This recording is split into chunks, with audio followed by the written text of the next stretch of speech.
কুলতলিতে ফের বাঘের তাণ্ডব, বন দপ্তরের খাঁচা বসিয়ে তৎপরতা, টোপ হিসেবে রাখা হয়েছে ছাগল। ইতিমধ্যেই সুন্দরবনের অনুপ্রবেশকারী বাঘের খোঁজে কুলতলির মইপিঠের কিশোরীমোহনপুর গ্রামে চাঞ্চল্য সৃষ্টি হয়েছে। সোমবার সকালে নদীর চরে বাঘের পায়ের ছাপ দেখতে পান স্থানীয় মৎস্যজীবীরা। এরপর থেকেই বাঘের ভয়ে সেখানকার বাসিন্দারা দুশ্চিন্তায় রয়েছেন। বন দপ্তর দ্রুত ব্যবস্থা নিয়ে পরিস্থিতি সামাল দেওয়ার চেষ্টা করছে। এরকম তো খুব বেশি লোক তো কাটছে না, একটা দুটা লোক কোনো সময় এরকম কেটে দে, তো নিশ্চয়ই আমরা ধরা পড়লে আমরা নিশ্চয়ই স্টেপটা নেব। কিন্তু সেই ছাড়া যে নেটটা যে আছে অলরেডি আমরা অনেকটা রিপেয়ার করে ফেলেছি। এখানে আপনি নিজেও দেখতে পারেন কি অনেকটা রিপেয়ারিং অলরেডি হয়ে গেছে। কিছু অংশটা যেটা বাকি আছে সেটাও অলরেডি আমাদের প্রপোজালটা অ্যাপ্রুভ হয়ে গেছে, সেটাও আমরা তাড়াতাড়ি এখানে রিপেয়ারটা করে দিচ্ছি। এই যে বারংবার উড়িষ্যার দিক থেকে বাঘ বাংলায় চলে আসছে, এই যে সেখান থেকে ধরাও পড়ছে, মানে এইটার কারণটা কি হতে পারে সেটা আমি কমেন্ট দিতে পারবো না। ওখানে লোকাল যে ডিএফও আছে ওনার সঙ্গে কথা বললে ভালো হবে। কত কিলোমিটার এলাকা নতুন করে জাল দেওয়া হয়েছে? নতুন করে এখন কোথায়? এইদিকে আমরা 1.5 কিলোমিটার দিয়েছি কাল থেকে। হ্যাঁ, গ্রামবাসীরা বলছে বাঁধের উপরে পোস্টে লাইটের ব্যবস্থার জন্য পুরোপুরি কিছু লাইট তো অলরেডিও করা হয়েছিল, কিন্তু এই ইলেকট্রিফিকেশনের জন্য কিছু অসুবিধা হয়ে যায়। তো আমরা দেখি আর কিছু কথা বলে এখানে কিছু সোলার লাইট দেওয়ার আমরা ব্যবস্থাটা আমরা করছি, সো দ্যাট কি এই প্রবলেমটা একটু কম করে হয়। ফেন্সিং এর ওখানে যে কাটা হচ্ছে সেগুলোকে বন্ধ করার জন্য আমরা বিভিন্ন জায়গায় হোর্ডিং ব্যানার লাগিয়েছিলাম, এখন ওরও লাগাতে হবে, আর তার সঙ্গে কিছু অ্যাওয়ারনেস প্রোগ্রাম আমাদেরকে ফার্দার করতে হবে। এটা তো একটা কন্টিনিউয়াস প্রসেস আছে যেটা কি প্রায় হতেই থাকে সমস্ত গ্রামগুলোর ক্ষেত্রে, শুধু এটা নয়। হ্যাঁ, মঙ্গলবার সকালে বাঘটি উত্তর জগদ্দল এলাকায় অবস্থান বদল করে।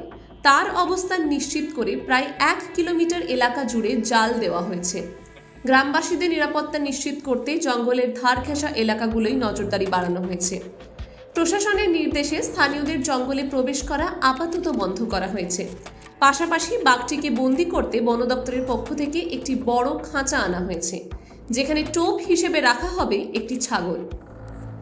গ্রামবাসীদের নিরাপত্তার বিষয়টি মাথায় রেখে এলাকা জুড়ে নেট দিয়ে জঙ্গলের সীমানা ঘিরে ফেলা হয়েছে। এছাড়া রাস্তায় সোলার লাইট বসানোর দাবিও উঠেছে। বর্তমানে ঘটনাস্থলে বন দপ্তরের আধিকারিক, কর্মী ও মইপিঠ থানার পুলিশ যৌথভাবে পরিস্থিতি সামাল দিচ্ছে। গ্রামে বাঘের অবস্থান নিয়ে মানুষজনের মধ্যে উদ্বেগ থাকলেও পুলিশ ও বন দপ্তরের পক্ষ থেকে তাদের বারবার সচেতন করা হচ্ছে। বন দপ্তরের দক্ষিণ 24 পরগনার আধিকারিক নিশা গোস্বামী বলেছেন, বাঘটিকে জঙ্গলে ফেরানোর চেষ্টা চলছে। প্রাথমিক পরিকল্পনা অনুযায়ী ওরিয়ান নালার ওপারে আজমলমারির জঙ্গলে বাঘটিকে সরিয়ে নেওয়ার চেষ্টা করা হচ্ছে, তবে বিকেল পর্যন্ত তা সম্ভব না হওয়ায় খাঁচা বসানোর সিদ্ধান্ত নেওয়া হয়েছে। ইনসিডেন্টসটা হয় তো টাইগার টিম একটা খুবই ভালো রোলটা প্লে করে ওরা ফিল্ডে নেমে আর আমাদের সঙ্গে একদম স্টাফের সঙ্গে খুব ভালো করে কাজ করে খুবই ভালো। কতজন কাজ করছে এখন? আজকে তো 30 জন আছে এখানে। হ্যাঁ ম্যাম, লাস্ট ব্যাঘ্র সুমারি অনুযায়ী এখন কতগুলো বাঘ রয়েছে? লাস্ট যেটা বেরিয়েছিল এসটিআর আর আমাদের মিলে এসপিআর, গোটা এসপিআরে 100 মতো বাঘের পরিমাণটা বেরিয়েছিল। এইবারই যে আমরা ক্যামেরা বসেছি তার রিপোর্টটা এখনো বেরোয়নি। রায়দিঘি রেঞ্জেই বারবার দেখা যাচ্ছে বাঘ বেরোচ্ছে। এখানে হাইয়েস্ট কনসেন্ট্রেশন কুলতলিতেই আমাদের ডিভিশনে বেরিয়েছে অ্যাকচুয়ালি। হ্যাঁ, 17টা ছিল এখানে লাস্ট সেন্সাসে। সুন্দরবনের টাইগার রিজার্ভ ও দক্ষিণ 24 পরগনার রিজার্ভে শেষবারের মতো গণনায় বাঘের সংখ্যা প্রায় 100 ছিল। এর মধ্যে রায়দিঘি অঞ্চলে 17টি বাঘের উপস্থিতি নিশ্চিত করা গেছে। এই অভিযানে বন দপ্তরের বিশেষ দলে প্রায় 30 জন কর্মী দিন রাত কাজ করে চলছেন। গ্রামে বন দপ্তরের এই তৎপরতায় কিছুটা হলেও স্বস্তি ফিরেছে, তবে বাঘটিকে না ধরা পর্যন্ত আতঙ্ক। স্থানীয় প্রশাসন এবং বন দপ্তরের সহযোগিতায় শীঘ্রই বাঘটিকে জঙ্গলে ফেরানো সম্ভব হবে বলে আশাবাদী সকলেই। টাইমস নাও খবর।